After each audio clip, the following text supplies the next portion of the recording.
What's going on? It's the Rap Nerd, and Lupe Fiasco dropped a new album called Samurai back on June 28th, and I finally had a good week and some change to listen to it, and I finally have my thoughts.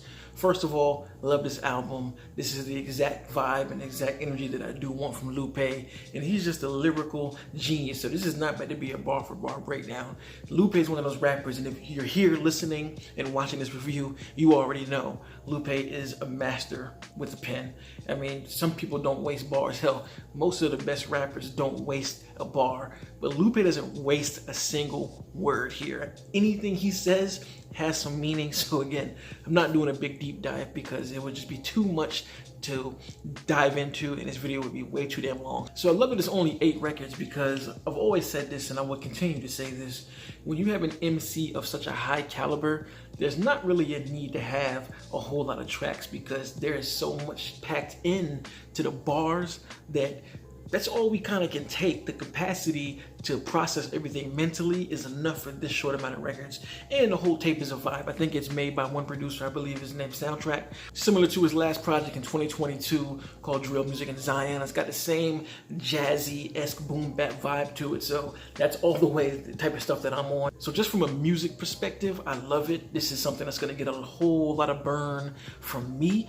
To this day, since it's dropped, I've listened to it every single day, sometimes twice a day, because it is so short, but the vibe is just right, and the bars are just so slick that I just continuously listen and unpack more rhymes. So the album's called Samurai, and I'm pretty sure you already know, but if you don't know, this was a concept based off of a excerpt from a documentary, I believe. Amy Winehouse calling her producer, and she left a voicemail on his phone just saying like, I've been jotting down lyrics and rhymes, and I swear that if we ever had a battle rap, I would kill you. I'm a samurai at this. I'm paraphrasing, of course. If you actually go listen to yourself, you can see exactly what she says. But the whole album is based around that concept of being a samurai with raps. And I believe I read Lupe say that if Amy was a rapper, this is what it would be. Based on that concept alone, you can kind of see the thoughts and themes stream through each song. And of course, on the first record, Samurai, he literally references that same clip on the hook. Little battle raps for you.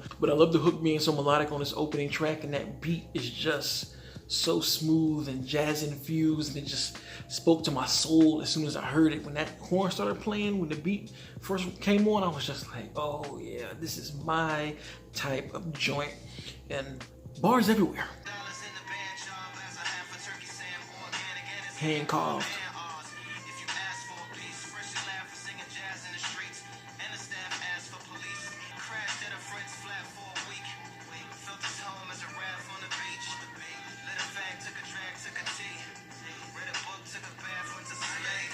I just had to play a little bit of it because it's so hard to explain just the bar system of just what he does so well. I think he structures his rhymes at such a high level that even if you don't understand what's being said metaphorically or even from a storytelling standpoint, you can just appreciate the structure, all of the different flows and cadences he uses, and then being able to do multi-syllable rhyming or compound rhymes, whichever one you call it.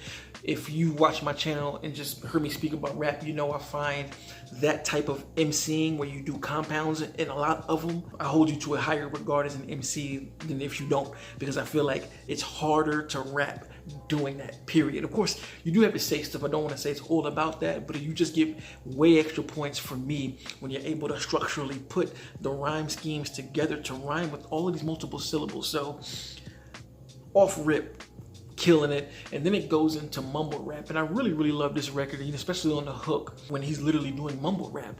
The concept follows Amy Winehouse, especially in that clip. If you listen to that clip, she is mumbling throughout that whole thing, and it's kind of hard to piece out what she's saying, and I feel like that's what he's doing here on the hook. And then I even love the themes of, it's called mumble rap, but he's even talking about like just rapping really well. I love the part on the third verse when he was like, the feeling that makes you want to spit, bob your head and move your arms like this. Your hand is the gun and the arm is the clip. And he puts you in the shoes of what to do if you rap, and then he goes on this tirade of just compound rhyming of arrest to resist, and he just keeps going and going and going and going.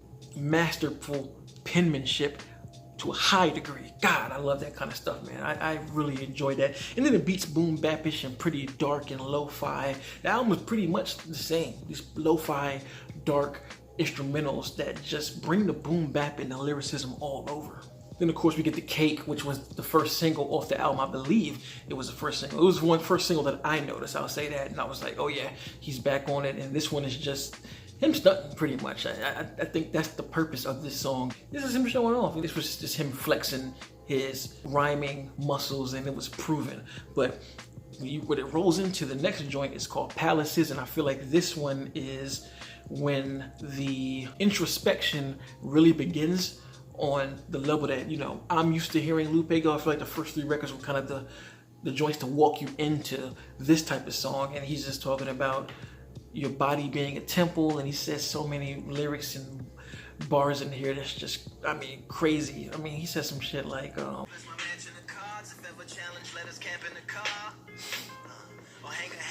if ever challenged, I'm gonna camp in the car. Sparks and sparks. Fireworks are not a match for a star, and fire hurts, burns, blackens, and scars. Can still emerge, learn, attractive and charred from out the ashes of galactic barrage. Crazy. And then on this record, I really love when the beat changes at the end. And one of my favorite bars from that little piece of the record, when he goes, bicep emojis in the group chat, 5 sets of burpees, don't disturb me with the boot black.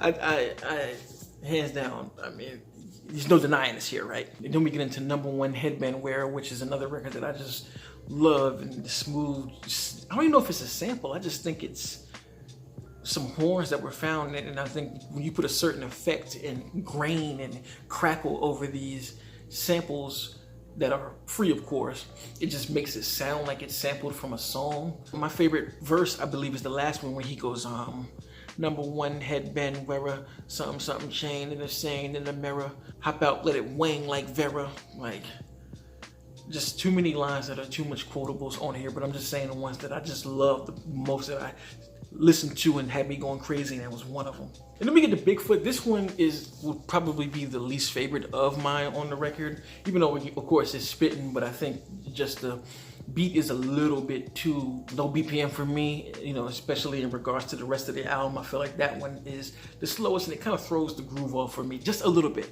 Still like it. If I had to pick one that I like the least, it would definitely be that. But then we go on the Outside with the pace kicking right back up. Again, that same lo-fi, dark beat, and he's just playing lyrically. This song in particular, it doesn't even sound like he's rapping, he's just talking, and it just so happens to rhyme with all of the shit that he says in here, and even being able to fit so many words in a line, like to the average ear, they may think that like, oh, he's off beat, but I'm like, no, he's just playing with it. He can just do that. It's spectacular rhyming at its top peak. And I love the hook again, you know, being really, really melodic. I'll be there in a minute. I like that he's doing this on his whole album, and it kind of makes me feel like it's a hip-hop speakeasy, if you will, because there's a lot of hooks that kind of remind me of that, of him just harmonizing and carrying tones, and then it goes over to Till Eternity, and this is the end track, and the hook to me sounds a lot like another jazz joint, scatting, if you will, but just in hip-hop format. He almost sounds like a jazz singer at a speakeasy, like, we'll believe. It just does make sense that he took that route musically, because Amy Winehouse, that was the type of music that she pretty much made. So it all rounds itself out perfectly, and great album. Loved it from start to finish. This is easily one of my favorite albums. If I had to place it right now, it would be my second favorite album, just because of how much burn it gets, and it's just exactly what I want to hear from hip hop. Dope beats, soul samples, great rhyming, from the metaphors to the storytelling to the compound rhymes. Everything is there for me personally, so I love it. Let me know in the comments what you thought of the album. Did you like it? Did you love it? Where did you rank it for the year? And of course, if you like this kind of content, make sure to like and subscribe. And if you already are subscribed, thank you. Until next time, peace. RapNerd Productions, no capping, that's word to mommy.